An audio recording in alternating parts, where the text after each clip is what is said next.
Well, U.S. Marine Corps Master Sergeant Kevin Haunschild landed in Kabul, Afghanistan for what he assumed would be a typical deployment.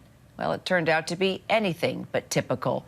What was about to happen would not only land him a Bronze Star, but also make him the Military Times Marine of the Year. 15 August 2021, we got the call from our colonel. The Taliban was moving into the city. As soon as we got down there, it was chaos. There was aircraft everywhere, taking off, and just sheer panic. There was Afghan Air Force Cessna that had aborted takeoff, and we watched them roll and just stopped right in the middle of the runway. Our initial thoughts were, okay, they know where we are, and that aircraft has rockets in it, so this is it. And that was it, all right. When President Biden called for the evacuation of Afghanistan, it was 17 days of chaos.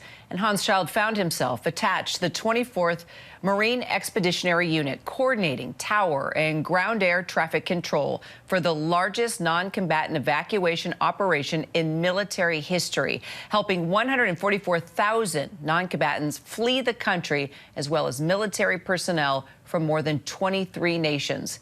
As we continue honoring Military Appreciation Month, today we are also honoring the Military Times Service Member of the Year, Master Sergeant Kevin Haunschild. Kevin, great to have you with us. Thank you for having me. I appreciate it. Well, do me a favor. Just take us back to that harrowing day. We all remember it. We were covering it. It was breaking news. We were live for days. You had just learned of suspicious Taliban activity near that main control tower. Tell me what happened next, Kevin. So we had gotten the notification that from our civilian counterparts there that they had left some equipment, and there was an Afghan local controller that they had showed up a little bit late that day. So it was essential equipment that they needed to be able to provide the ATC services, you know, there at the alternate tower. So I went and got approval to cross the runway with a small team. It was myself and 3 or 4 other soldiers in a truck, and we went over there. The tower at that time had been surrounded by, you know, unknown disposition of Afghan civilians and other unknowns. So we made it through there, and there was 2 of us on the ground that dismounted the truck, went and grabbed him, got him from the crowds, you know, searched him, got the equipment, put him in the truck, and then on our way back was when our vehicles hit. On or near right around the Abbey Gate. Wow. Yeah, and we know what happened there at the Abbey Gate, which was gut-wrenching for all of us here and our military. And, you know, it was absolute chaos. You're right. I mean, the Afghan people were seen clinging to the aircraft. How are we ever going to forget those pictures? They just wanted to get out of there. What were you thinking and feeling at that point when you were witnessing that, Kevin? So I was actually on the runway. We had joined the lines on the runway at that time to move the crowds across back so that C-17 could actually depart. It had been sitting on the ramp for hours, just turning, ready to go. We were actually right there next to the C-17 when it took off, as the Afghans were climbing on top of it, and we were trying to get them off, but it was just it seemed impossible at that moment. So we were just protecting and keeping the ones safe that were not on the aircraft. And when it took off, flew right over top of us, and that's kind of when you know, the news media got a hold of the videos, and you know, seeing the people fall, it was almost dead silence on the airport for a minute. Wow.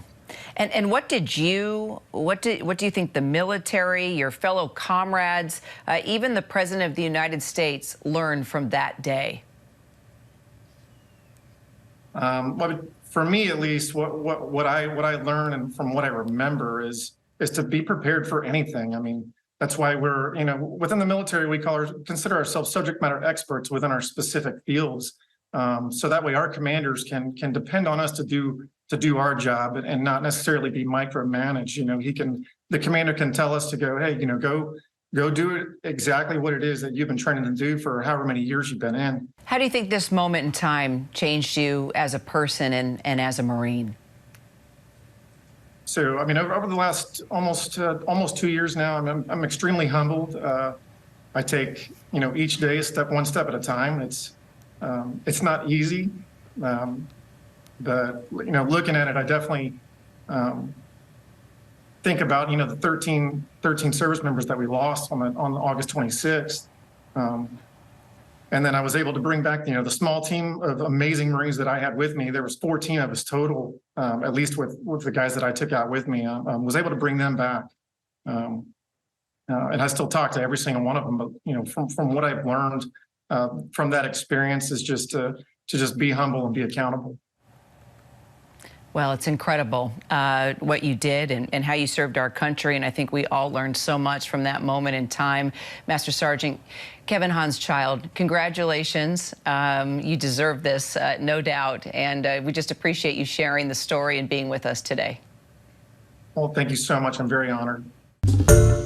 Hi, everyone. George Stephanopoulos here. Thanks for checking out the ABC News YouTube channel. If you'd like to get more videos, show highlights, and watch live event coverage, click on the right over here to subscribe to our channel. And don't forget to download the ABC News app for breaking news alerts. Thanks for watching.